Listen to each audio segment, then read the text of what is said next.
You are listening to the Intuitive Healing Connection. Hi, my name is Gina Stroll, and I am your host.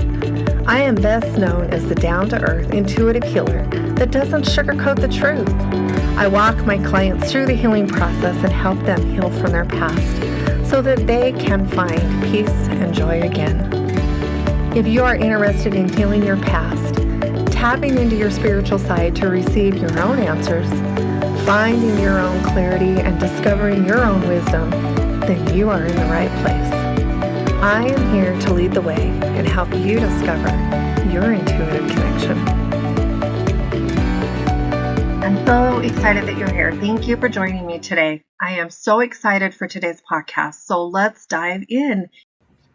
Today we're going to talk about healing your past and really learning to discover parts of you that maybe you didn't know were there.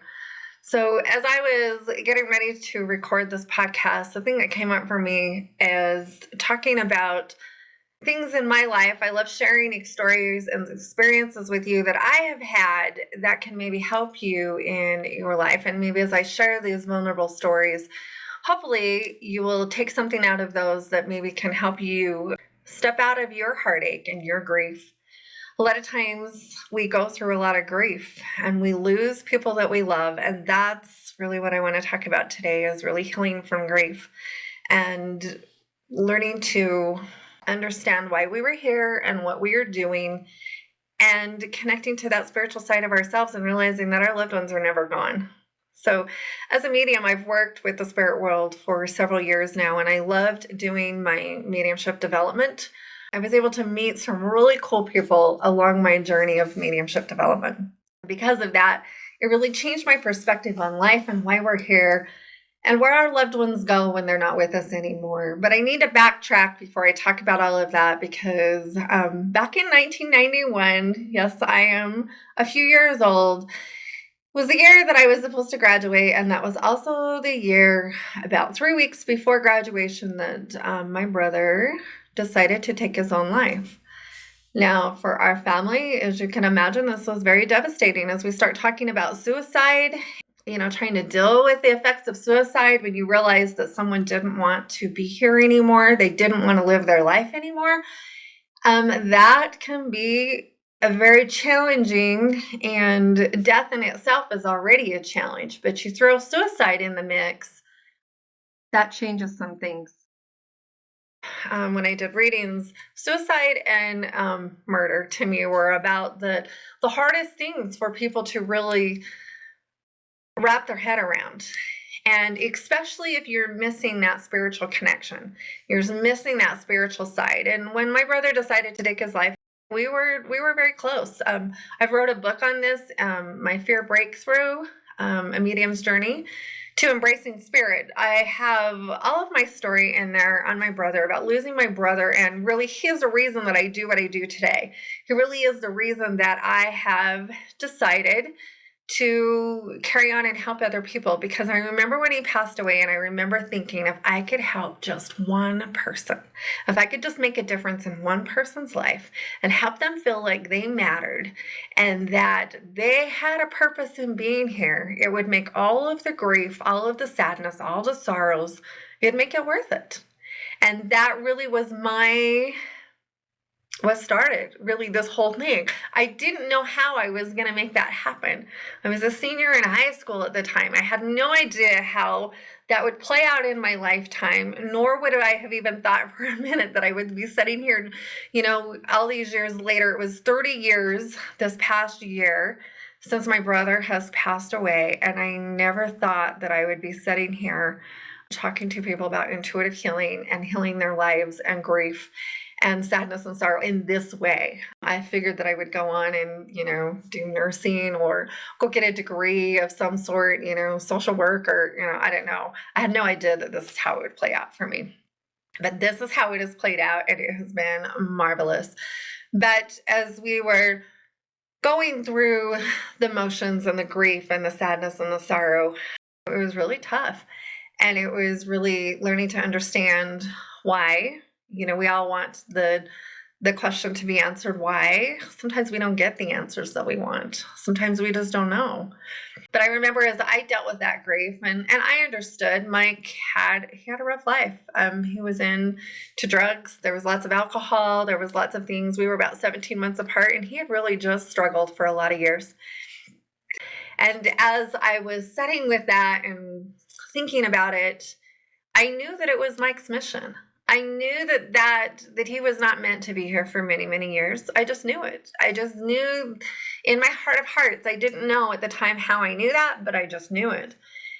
Fast forward a few years from then is really when I started discovering who I was.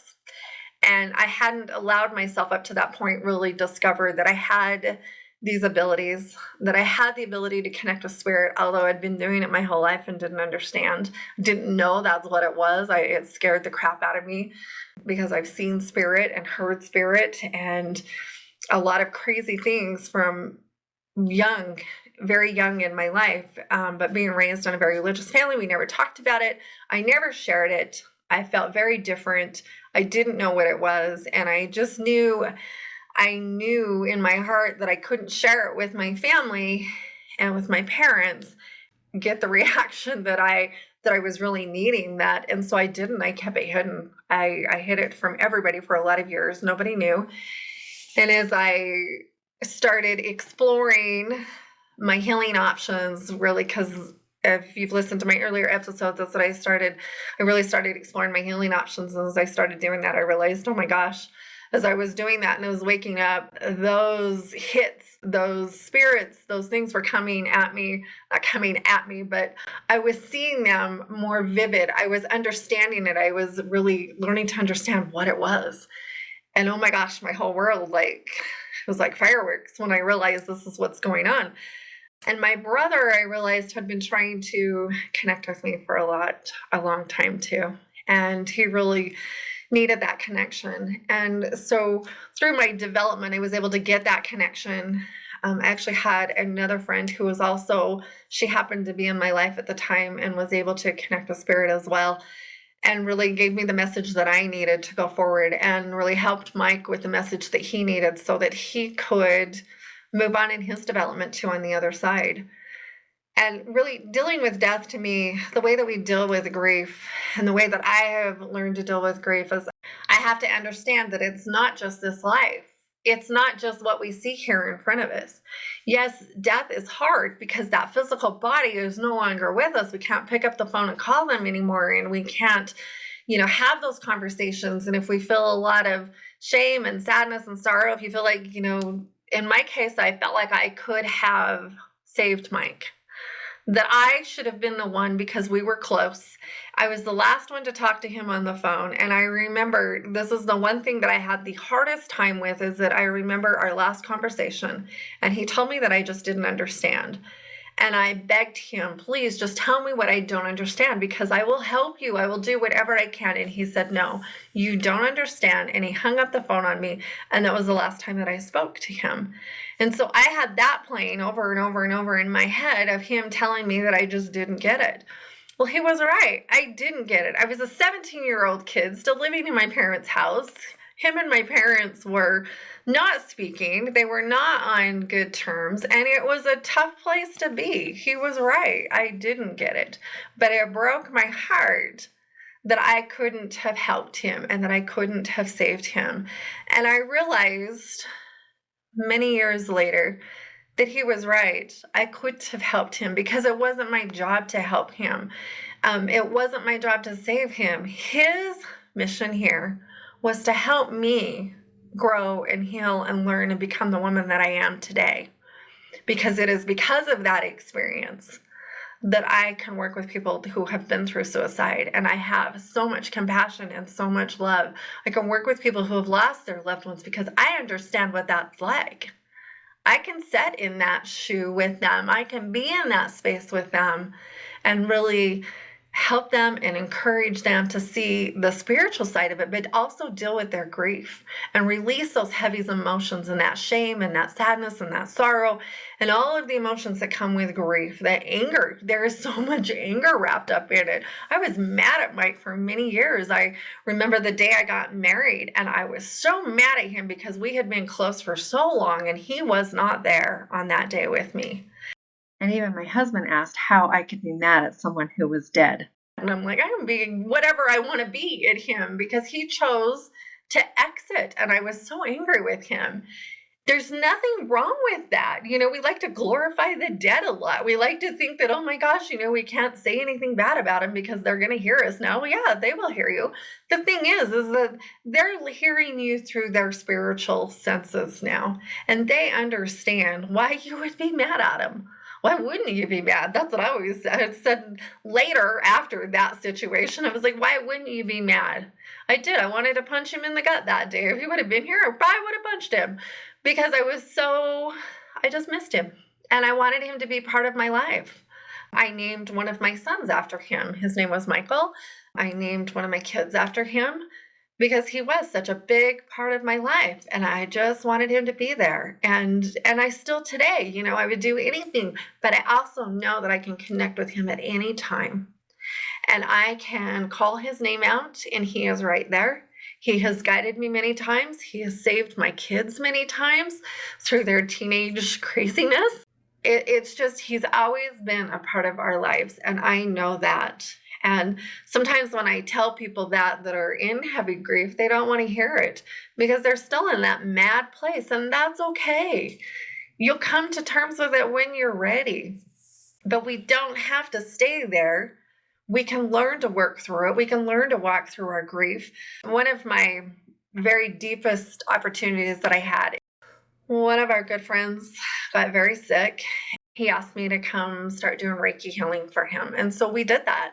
We really walked him through that process, made him as comfortable as possible as we could. But the other thing that I got to do on the other side of that is really work with his family and work with his wife and help her come to terms in her heart with what was going on and where we were headed, and continue to help her today really deal with all the aftermath of losing her husband, of the changes that have come to her family.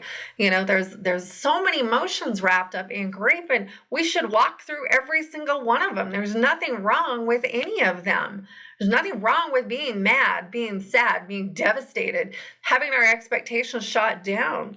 It's just learning to accept those as part of their feelings. They're just feelings and emotions. They are simply an energy. And when we can learn to understand, yes, you're going to have feelings about every situation, everything that happens to your life, big or small, you're going to have emotions and feelings about it.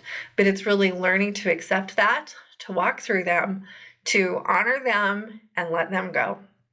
The biggest mistake I think that we make is holding on to them for years and years and years, because that's what brings sickness to our physical body. That energy has to go somewhere, and it starts messing with the rhythm and the flow of your physical body. And the longer they stay there, the more havoc they cause. And so if we can really learn, and this has been my learning process, I've had to learn it too, to not shove those emotions down, to not bury them deep in the roots in the ground in your physical body, but really honoring them, being angry, doing all the things, walking through the motions, and then letting them go, because they're not yours to keep. Having emotions and feelings is simply part of your human experience here.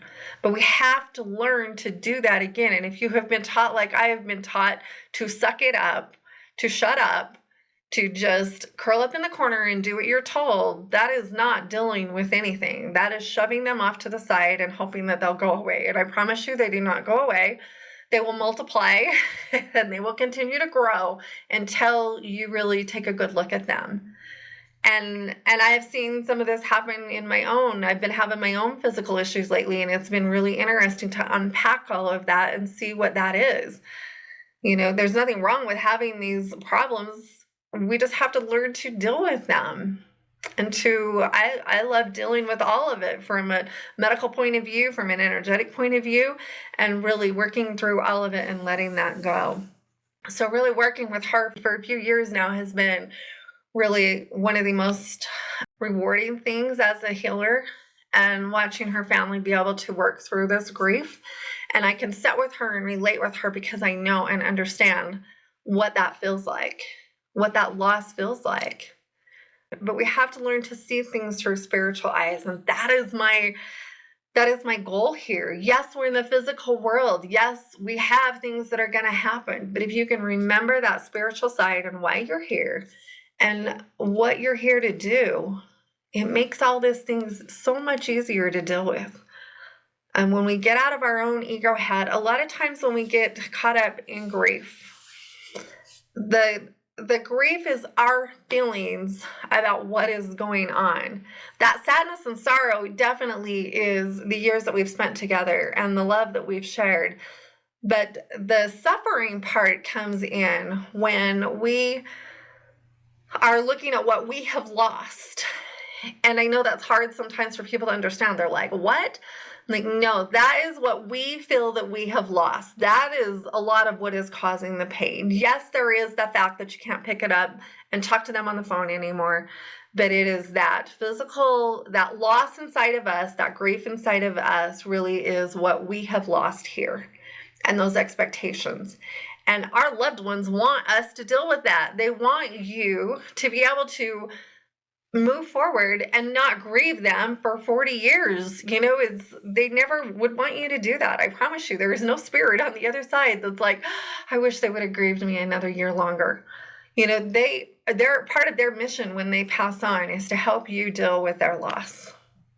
And they want you to be happy again. They want you to find joy. They want you to move forward in your life.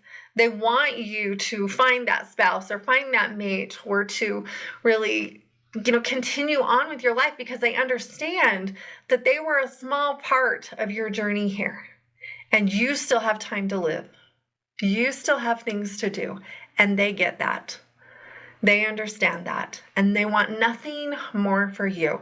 I remember when I did finally connect with my brother, and that was one of the messages from him, is that, you know what, I just want my family to be happy, to understand that it was my time to go. Even though it was suicide, I knew that, like I still know it today. And he has told me that it was his time to go, and that his soul knew that, and it was time to exit. It was the way that it was planned to be, that he just knew that it was his time to go. And as I say, it was a plan. I don't believe we have anything set in stone. We do get to choose, but I believe his soul knew that it was his time to be done. And he took care of that. That wasn't my choice to make. My part of that was all the lessons that I learned from losing him, all the grief and the things that I've been able to heal from because of what I experienced with that. And now being able to roll that over and to see all these years later, the many people that I've helped work through suicide, work through grief, work through the loss of a loved one, that to me is priceless. And he gave me that gift. Had I not been through that, I would not have that experience. I would not be able to do that because I wouldn't understand it like I do today.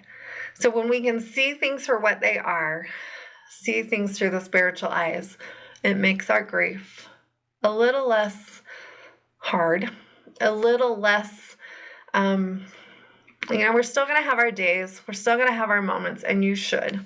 You absolutely should. And as I say that, I'm not telling you shouldn't grieve. That's not what I'm saying. In fact, I'm telling you just the opposite. You absolutely should go through all of the emotions. And then when you are working through that, understand that there's a bigger plan here that you may not be seeing. There's a bigger sense of understanding here that you just may not know. And it's taken me 30 years, 20 years to figure all that out. It's like, it took a while to see how this would play out for me in my life. But now looking back, I wouldn't change a dang thing. I've had people tell me that I am, insensitive to this, and it's not insensitive, it is an understanding. When we refuse to see things in the bigger light, I think that's when we go through more suffering. That's when it takes longer for this healing process to happen. It's when we never really heal from it. Hey, I'm sure you guys have all met people who've never really healed from losing a loved one. And it's because I feel, it's harder to look at that big picture. It's harder to see things in that bigger picture. And we get so swallowed up in this humanness and the suffering and how horrible it is and how terrible it is and what that loss is. To me, losing a loved one is an opportunity to create a new relationship with them in spirit, because they will connect with you every single day. They will leave you messages. They will leave you feathers all over the place. Whatever it is that you set up as a sign for them, they will do it because they want you to heal. They want you to know that they are with you every single day. They want you to know that they're here for every birth of a child, all the special moments, for the marriages, for all the things that happen. They're still here with you. I met with one of my VIP students yesterday who her sister happened to come through. And I said, you need to tell your sister to quit waking your baby up all night long. And she laughed. She's like, is that the problem? She's not sleeping again. And we kind of chuckled because she was taking that opportunity to connect with her daughter. Now, 2:00 in the morning is not okay with me, but it was an opportunity for her to get a message and to really see that in her life, her sister was still there for her. And this is how our loved ones still connect with us every single day. This I know. This I know from the bottom of my heart. I've watched it in my own life. I watched it in the life of my clients. There's always those messages. There's always those little things along the way from our loved ones letting us know that they're still here. To me, when we talk about heaven in the religion world and where that's at, it's right here with us. They don't leave. Their form just changes. We put this physical body to rest. That's the only thing that's going to rest. Their soul still lives on. Their soul is still moving forward. Their soul is still growing. Maybe their soul needed a break. And that's where my brother was at. His soul was tired and it needed a break. And that's okay. We have to honor that. We have to honor those choices. We have to honor that and know that it's all part of our spiritual growth, because we do not know the impact that will make. And in my case, the major impact that it has made on my life all these years later. So I hope this has been helpful for you today. I'm grateful that you're all here.